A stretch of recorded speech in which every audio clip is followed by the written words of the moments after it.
اچھا، دو باتیں میں نے بہت اہم کرنی ہیں آج.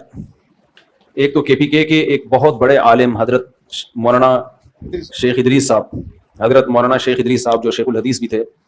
مجھے ان کے بارے میں پہلی مرتبہ اس وقت پتا چلا جب میں جاپان کے ٹرپ پہ گیا تھا.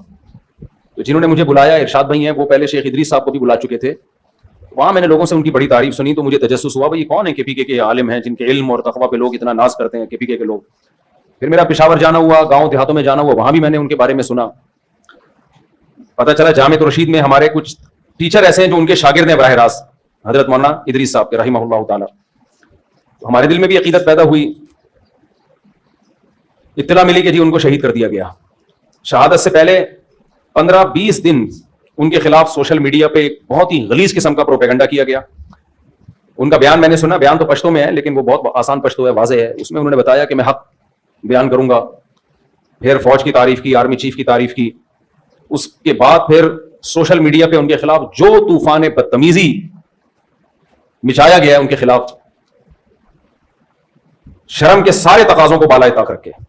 تو پہلے میں آپ سے چند اصولی باتیں کروں گا.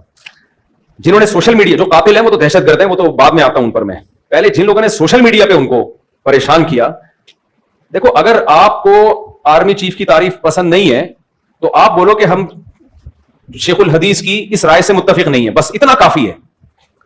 نہ کسی کی عقیدت میں پاگل ہو جاؤ، کسی سیاستدان یا کسی چیف کی عقیدت میں، نہ نفرت میں پاگل ہو جاؤ. ہماری قوم میں اعتدال ختم ہو گیا ہے.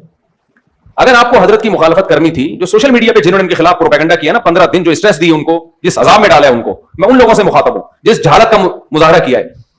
اگر آپ کو ان کے بیان سے اتفاق نہیں تھا، آپ کا خیال تھا آرمی چیف کی تعریف نہیں ہونی چاہیے تھی، زیادہ سے زیادہ آپ بھی یہ کلپ ریکارڈ کروا دیتے کہ حضرت سے ہمیں بہت عقیدت ہے، حضرت کے علم اور تقوی پر ہمیں بڑا ناز ہے، حضرت کی اس بات سے ہم اختلاف کرتے ہیں.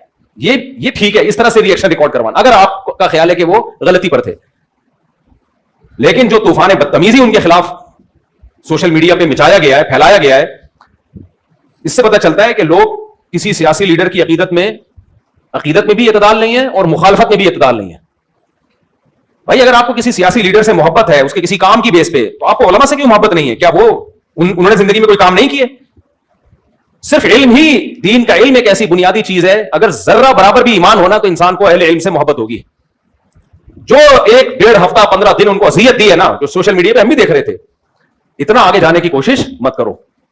کسی سیاسی لیڈر کی محبت میں بھی پاگل مت ہو جاؤ اور نفرت میں بھی پاگل مت ہو جاؤ. آج کل لوگ نفرت کرتے ہیں، اس میں بھی پاگل ہو جاتے ہیں، اور محبت میں بھی پاگل ہو جاتے ہیں. آپ تھوڑا سا سافٹ کارنر رکھو. ہمارے بھی بڑے جب کوئی بات کرتے ہیں تو بعض دفعہ ہمیں بھی اس سے تھوڑا سا اشکال ہوتا ہے. عرض کر دیتے ہیں حضرت اس بات سے ہمیں کیا ہے، اختلاف ہے. مجمع میں بھی کہہ دیتے ہیں ہمیں ان سے. بھائی علماء کی اطاعت کی جائے گی اس علم میں جو اللہ نے ان کو دیا ہے. سیاست میں اگر وہ کوئی بات کرتے ہیں، آپ کو ان سی بات سے اختلاف ہے، تو اعتدال کے ساتھ آپ اس رائے کو بیان کر دو. میں نہیں کہہ رہا آپ ان کی بات کو 100% درست مانو، لیکن اس بات پہ بھی امکان ہے کہ وہ صحیح بول رہے ہوں. ضروری نہیں کہ آپ کی رائے صحیح ہو. میں تو اس کو فرض کر رہا ہوں کہ غلط بھی اگر انہوں نے بولا بالفرض، تو آپ کو اگر ان سے اختلاف ہے کسی بھی، اور یہ آئندہ بھی ہو سکتا ہے. دیکھو آپ کے والد جب یہ جے یو آئی اور پی ٹی آئی کے پھڈے چل رہے تھے نا، عمران خان کی حکومت تھی، جے یو آئی والے بہت زیادہ عمران خان کے خلاف تھے، یہودی ایجنٹ، اور وہ لوگ ان کے خلاف ڈیزل کی ایک رٹ لگائی بھی تھی. تو میں اس وقت بھی یہ بات کہتا تھا کہ کسی سیاسی لیڈر کی عقیدت میں بھی پاگل ہونے کی کوشش نہ کرو، نفرت میں بھی پاگل ہونے کی کوشش نہ کرو. ایک ہی گھر میں میاں بیوی میں طلاقیں ہوئی ہیں، بیوی پی ٹی آئی کی ہے اور شوہر جے یو آئی کا ہے، یا بیگم اس کو سپورٹ، دوستوں میں لڑائیاں ہوئی ہیں. چھوڑو، میں نے کہا یہ کل آپس میں مل کے بیٹھے ہوئے ہوں گے اپنے سیاسی مفاد میں. آج بیٹھے ہوئے کہ نہیں بیٹھے ہوئے؟ آج مولانا فضل الرحمان مانتے ہیں پی ٹی آئی سے دوستیاں بڑھانے کی کوشش کر رہے ہیں. میں نے اس وقت یہ بات کہی تھی، آپ رائے رکھو، پی ٹی آئی کے سپورٹر بھی بن سکتے ہو، جے یو آئی کے سپورٹر بھی بن سکتے ہو، جو آپ کو اچھا لگے آپ اس کو سپورٹ کرو، آپس میں نفرتیں پیدا مت کرو. اتنا آگے پوری دنیا میں ہوتا ہے، کچھ حکومت میں ہوتے ہیں، کچھ اپوزیشن میں ہوتے ہیں، جہاں بھی جمہوریت ہوگی اختلافات لازمی ہوں گے، لیکن لمٹ کراس کرنے کی کوشش نہ کریں. ابھی لوگ پاگل ہو گئے ہیں، نفسیاتی ہوئے ہیں، عقیدت میں بھی اندھے ہوئے ہیں اور نفرت میں بھی اندھے ہوئے ہیں. نہ دنیا میں کوئی اتنا نیک ہے جتنا آپ سمجھ رہے ہو. یہ ذہن میں رکھنا. کسی سیاسی لیڈر کو اگر آپ بہت زیادہ نیک سمجھ رہے ہو، تھوڑا سا کم کر لو. کچھ اپنی بھی غلطیاں ہوتی ہیں جس کی وجہ سے انسان سزائیں بھگتتا ہے. سارے مظلوم نہیں ہوتے، کچھ اپنی بھی کوتاہیاں ہوتی ہیں. اور جس سے آپ کو نفرت ہے اس سے تھوڑی سی نفرت کم کر لو. اتنا برا نہیں ہے جتنا آپ اس کو سمجھ رہے ہو. میں شروع سے یہ بیان دیتا آ رہا ہوں. ہمارے جامعۃ الرشید میں ایٹ اے ٹائم طلبہ میں جے یو آئی کے بھی تھے، پی ٹی آئی کے بھی تھے، مسلم لیگ کے بھی تھے. ان میں بھی جب کوئی زیادہ ایگریسو ہوتے تھے ہم یہ کہتے تھے بھائی تحمل پیدا کرو یار، ایک کلاس میں رہتے ہو آپ لوگ. جامعۃ الرشید نے اجازت دی تھی جو جس سیاسی تنظیم میں ہو، ہمیں سب کو اجازت ہے، جس کو چاہے ووٹ دینا، یہاں پڑھنے کے لیے آئے ہو، پڑھائی کو فوکس کرو یہاں پہ. تو یہ ہمیشہ سے سیاسی اختلافات ہوتے رہے. تو حضرت نے ایک بیان دے دیا آرمی چیف کی تعریف میں. اب جن کو فوج سے آج کل نفرت چل رہی ہے، کل فوج سے ان کو محبت بھی تھی کہ نہیں تھی. ایک صاحب نے مجھے کہا کہ اسی فوج نے بنگلہ دیش توڑا ہے. اسی فوج نے یہ کیا, اسی فوج نے یہ کیا. میں نے کہا توڑا ہوگا بنگلہ دیش بھی, سب کچھ کیا ہوگا, لیکن جب عمران خان کی حکومت تھی اس وقت آپ نے یہ الزام فوج پہ کیوں نہیں لگایا؟ وہ پی ٹی آئی کے تھے, مجھے ان سے اختلاف نہیں ہے, سپورٹر ہوں گے, ٹھیک ہے, اچھی بات ہے, آپ جس کو چاہو سپورٹ کرو.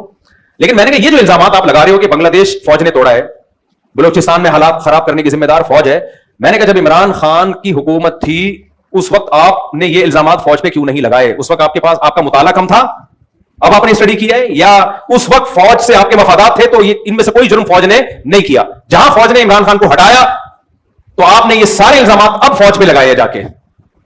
یا تو آپ نے ریسرچ ابھی کی ہے تو پہلے کیوں نہیں کی ریسرچ؟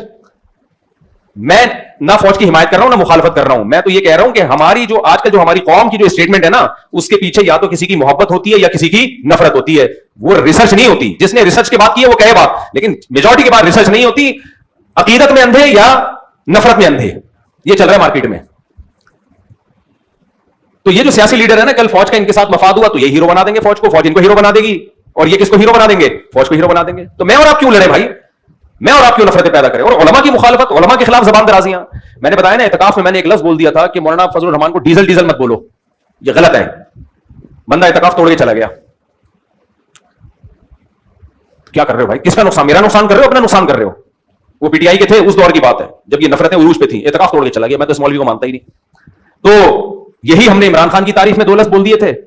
تو آپ دیکھ, جب عمران خان نے یونائٹڈ نیشن میں جا کے تقریر کی اور سپورٹ کیا کشمیر کو اور قادیانیوں کے خلاف کچھ قانون سازی کی کوشش کی, میں نے 2 لفظ بولے تھے. تو جو گالیاں ہمیں پڑی تھیں, جو ہمارے پرانے لسنر وہ انسبسکرائب کر کے بھاگ گئے. تو تمہارا ظرف جب اتنا چھوٹا ہے تو تم دنیا میں کسی سے بھی کچھ نہیں سیکھ سکتے.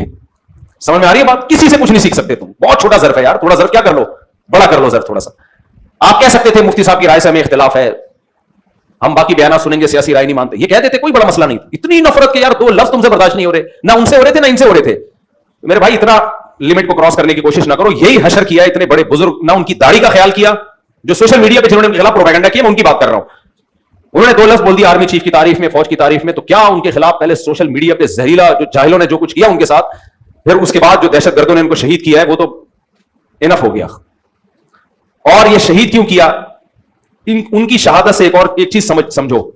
اکثر لوگ جب کوئی فوج کی تعریف کرتا ہے نا, لوگ اس کو درباری سرکاری موت سے ڈرنے والا کہتے ہیں. میں نے 1-1.5 مہینے پہلے بیان دیا تھا, اس وقت جو فوج کی مخالفت کرے اس کی زندگی کو کسی سے خطرہ نہیں ہے. سوشل میڈیا پہ مخالفین بھرے ہوئے ہیں. اس وقت جو پاکستان کو سپورٹ کرے گا اور فوج کی حمایت, میں عاصم منیر کی یا آرمی چیف کی بات نہیں کر رہا, چیف ایک شخص ہے, اس سے آپ کو نفرت بھی ہو سکتی ہے, آپ کو محبت بھی ہو سکتی ہے. آرمی کے چیف آتے جاتے رہتے ہیں, کوئی تعریف کرے گا کوئی برائی کرے گا, ہمیشہ سے ہوتا رہا ہے. وہ تو ہماری بھی ایک رائے ہے, لیکن ایز اے ادارہ جو فوج کی حمایت کرے گا اس کی زندگی کو خطرہ ہے. اور آج آپ نے اپنی آنکھوں سے دیکھ لیا. بہادر وہ نہیں ہے جو فوج کی مخالفت کر رہا ہے, اسے کوئی خطرہ نہیں ہے. سوشل میڈیا پہ بھرے ہوئے لوگ, زیادہ یہ ہوگا فوجی اٹھا کے سافٹ ویئر اپڈیٹ کر کے چھوڑ دیں گے اس کو. بہت سے لوگ مخالفت کر رہے تھے, فوجی نے اٹھایا سافٹ ویئر اپڈیٹ کیا, ونڈو چینج کی, پرانی ونڈو ڈلی ہوئی تھی, نئی ونڈو ڈالی, تو وہ تو پھر اب یہ بول رہے ہیں الیکشن میں دھاندلی بالکل بھی نہیں ہوئی تھی. وہ اتنے اپڈیٹ ہو گئے کہ وہ اتنے تو یعنی بہت ہی اپڈیٹ ہو گئے نا, وہ ان کے ایسے سافٹ ویئر اپڈیٹ ہوئے. زیادہ یہ کریں گے نا, وہ مار کے تھوڑی پھینکیں گے. کتنے صحافیوں کو مار دیا بھائی, بہت سے صحافی ہیں بول رہے ہیں فوج کے خلاف, کچھ بھی نہیں ہو رہا ان کو. اس وقت زندگی کو اس کے خطرہ ہے جو مذہبی اسکالر پاکستان کی حمایت میں یا فوج کی حمایت میں بولے گا. کیونکہ یاد رکھو پاکستان, وہ یہ جو اسلام دشمن طاقتیں ہمارے خلاف ہے نا, یہ ہماری آرمی کے خلاف ہیں. ان کو پتا ہے پاکستان بچا ہوا آرمی کی وجہ سے ہے. سیاسی لیڈروں کے پاس بھی فورس تھوڑی ہے. کباب میں ہڈی, جو ملک بچانے میں سب سے بڑی ہڈی کون ہے؟ وہ فورسز ہے ہماری, چاہے وہ آرمی ہو, چاہے وہ ایئر فورس ہو, چاہے وہ نیوی ہو. تو اس لیے جو فورسز کی مخالفت کرے گا بین الاقوامی طاقتوں کی آنکھ کا تارا ہوگا. وہ جو حمایت کرے گا اس کی جان کو خطرہ ہے. اور آج آپ نے کے پی کے میں دیکھ لیا, شیخ الحدیث مولانا ادریس کی شہادت کے بعد جب انہوں نے کھل کے پاکستان اور پاکستان کی فورسز کی حمایت کی ہے, ان کو شہید کر دیا گیا. میں سمجھا پا رہا ہوں اپنی بات؟ تو اس لیے اس وقت جو حمایت کرے گا وہ بہادر ہے, وہ ڈرتا نہیں ہے. انہوں نے کہا کہ میں ڈرتا نہیں ہوں کسی سے, اور انہوں نے ثابت کر دیا کہ میں بہادر ہوں. ان کو تھریٹس تھی, ان کو خطرات تھے. تو ایک پیغام تو ہمیں یہ ملا, 2 پیغام. پہلا, کسی عالم کی رائے سے, سیاسی رائے سے آپ اختلاف کرو تو اس عالم کی شان میں توہین بولو مت کرو. اختلاف کرنے کا آپ کو حق ہے, توہین کرنے کی اللہ نے آپ کو اجازت نہیں دی ہے. یہ بہت بڑا جرم. اس کا اگلے کی سفید داڑھی کا تو خیال کرو, اس کی عمر کا تو خیال کرو. دوسرا, اس وقت جو فورسز کی حمایت کرے گا بہادر وہ ہے, کیونکہ عوام سے بھی گالیاں پڑ رہی ہیں اور زندگیوں کو بھی خطرہ ہے. مخالفت کرو, سب کہیں گے سلوٹ کریں گے, سلام کریں گے, بہادر کا خطاب دیں گے آپ کو. اور یہ آپ نے اپنی آنکھوں سے دیکھ لیا. تیسری چیز,